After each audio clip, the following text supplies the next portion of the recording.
Hi, back to groovy again, back to Tickled Pink. So yesterday we took a good look at how to take a plate and extract what you want. Take out, for example, well, let's have a little quick recap. For example, if you look at Tickled Pink here, you can see we're here for you. We've got we're for you, and you can see that what Linda's kindly done for us is she's literally translated that entire piece, which is great. But then yesterday we learned how to extract just the fairy, didn't we? So that there's no writing in her wings now. Well, that's interesting, isn't it? So look back at yesterday's 3 o'clock show, and that will become clear to you if you're not sure. And then the other thing that we did yesterday as well was we learned how to separate out the letters so that they're not running through the front, which is really easy once you know how. So today I thought what we would do, because we've got our little fairy, and so there she is with no glitter. And we've also got our words, right? So this was interesting to me because it was interesting to see how to put glitter on larger areas like this. You see, let's have a look at the other camera and you'll see here that normally when we work with glitter, we're usually working either on the lines, like real fine. Do you see like that? Look. Really lovely. Or if we look at this little fairy here, you'll see that we put veins, or we put a little flash of glitter on the butterflies or on the stars. So we've got that option. Then we've got the real fine line option, which we want to look at today. Oh, hello. Where's she gone? Fairy's on the move. But what was fascinating to me was to actually do these solid whole letters of glitter. I thought that was worth having a look at too.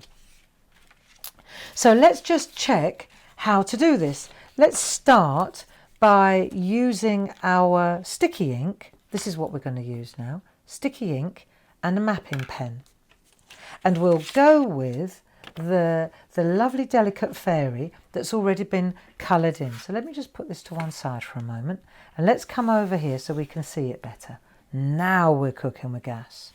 Right, now one of the things, just to give you a quick talk through how this has been coloured in, the fairy has been coloured in on the back with our, bear with me one second, with our Perga liners and with Dorso oil.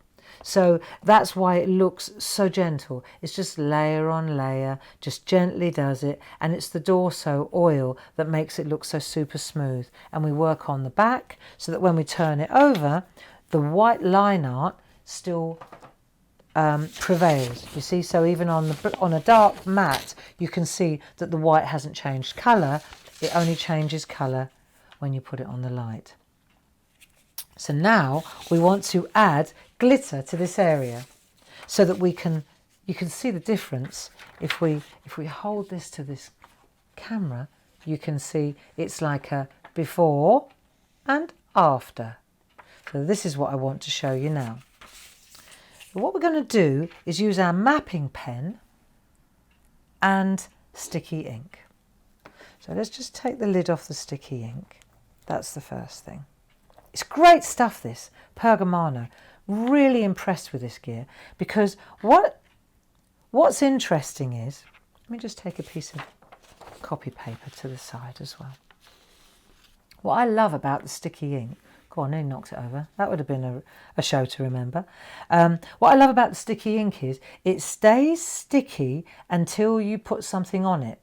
Now, what's great about that is that I don't have to, you wait for it to dry, but but you can do the whole piece of artwork.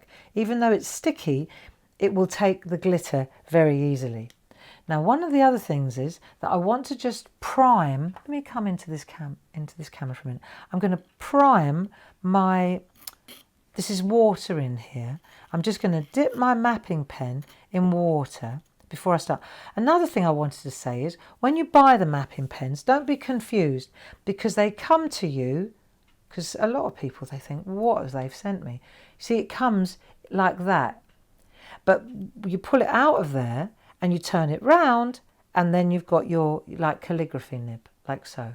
Okay, so what we're going to do is just dip that in the water just to prime it before we start with the sticky ink. And once we've done that, if you like, you can even dry it, but it just makes sure that it's clean and it's primed, ready to go. Okay, so what we're going to do is, to make these fine lines, we're going to dip in with our mapping pen like so, and then let's just check it on the scrap first. Yeah, see, once you start, it will move beautifully. For your information also, even though we're working on parchment, please rest assured this works fantastic on paper, on card as well. And then what we're going to do, we're going to come into, let me just move the ink out of the way, now you can see it, and you're just going to go gently. Once it gets started, let me get my eye in.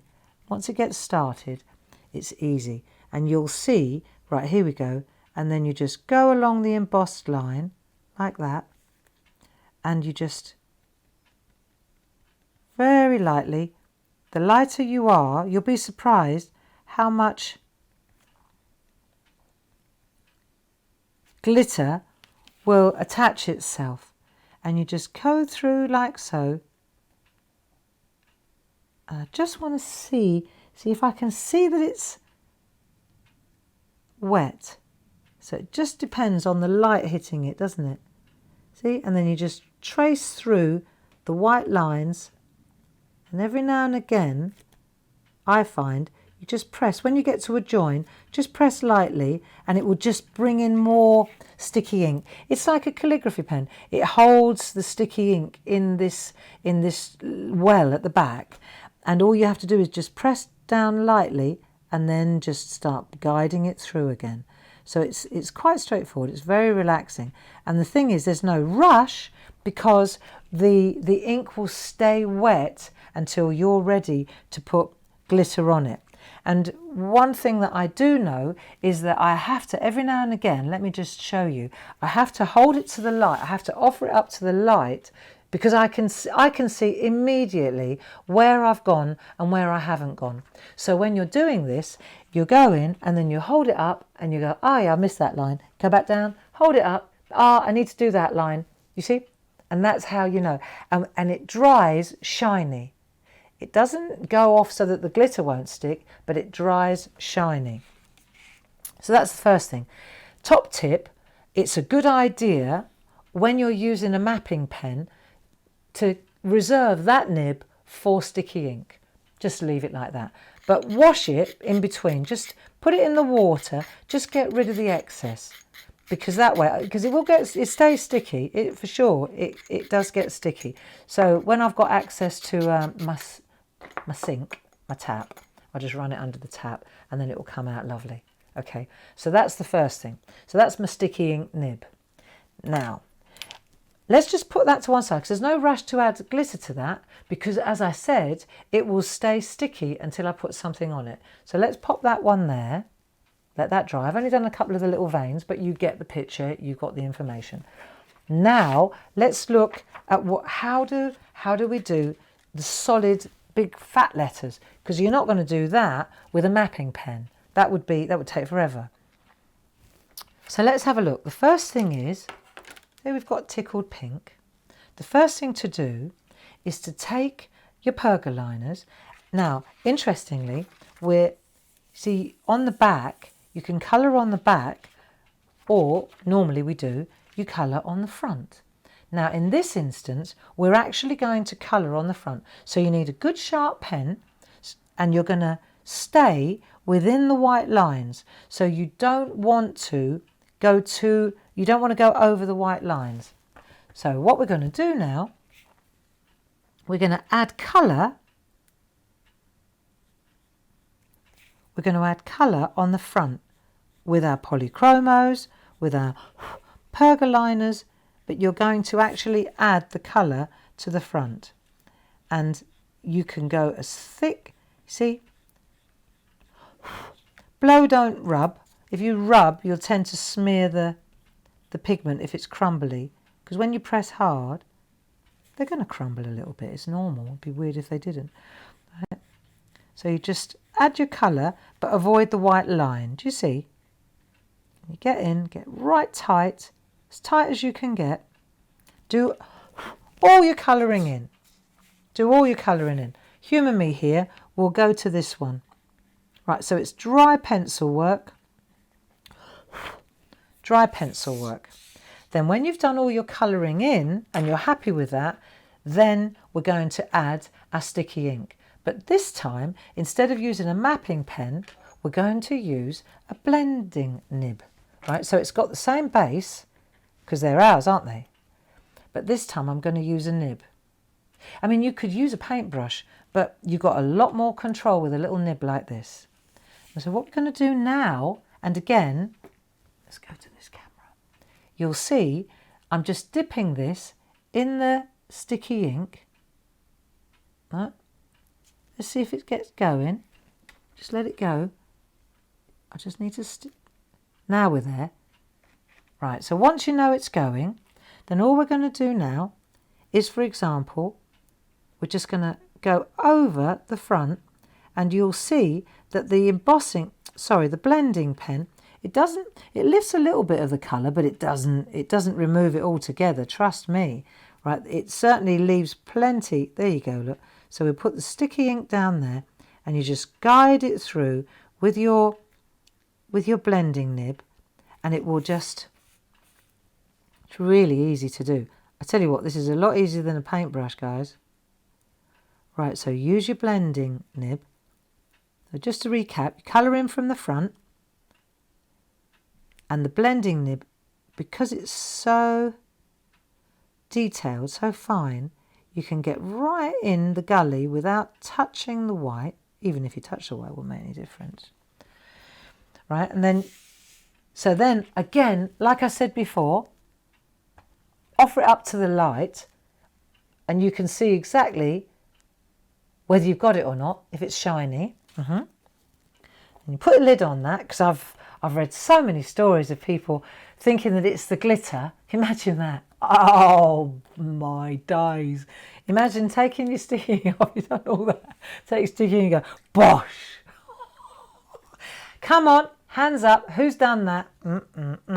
I haven't, I have to say. But, famous last words, isn't it? Don't get cocky at this stage, Gray, because that's exactly when it happens. So that's my little sticky blending pen. So I'll put that in a little bag, and that's going to be used again and again and again with the sticky ink. Okay, that's the one. Right, so that's that trick done. That's that trick done. And now comes the glitter. So we'll let that one dry, the D, because we're just going to go for it now. And we're going to bring back our little fairy, because the few little veins I did probably didn't do enough. But do you know what? It's good enough to show you the trick. It's tips and tricks, isn't it? What one shall I use? Blue. Hint of blue. Right, Perga glitter. Beautiful. Perga glitter. Little 6 pots. Fantastic. They're iridescent and they're also translucent. So they're very ultra fine. They also not anti-static. So that means that it doesn't cling everywhere. Because it's in a pot. This is me doing a pitch now. Because it's in a pot, it's easy to put back in again, as opposed to a nozzle, impossible to put back in again. So what we're going to do is just sprinkle. Let's have a look. Sprinkle our glitter over where we've added the sticky ink, and you'll see immediately. Let me just blow it. No, not there.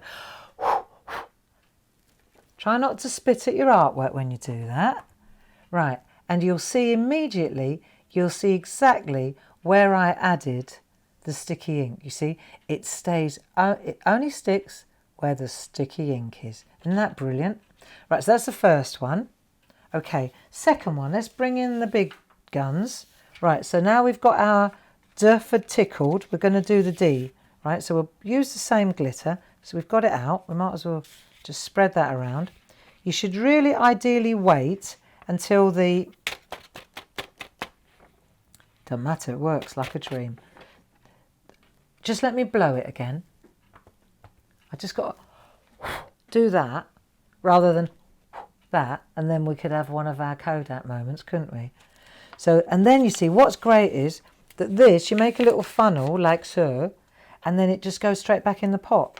And because it's anti-static, it doesn't all cling. It all goes in the pot. Right.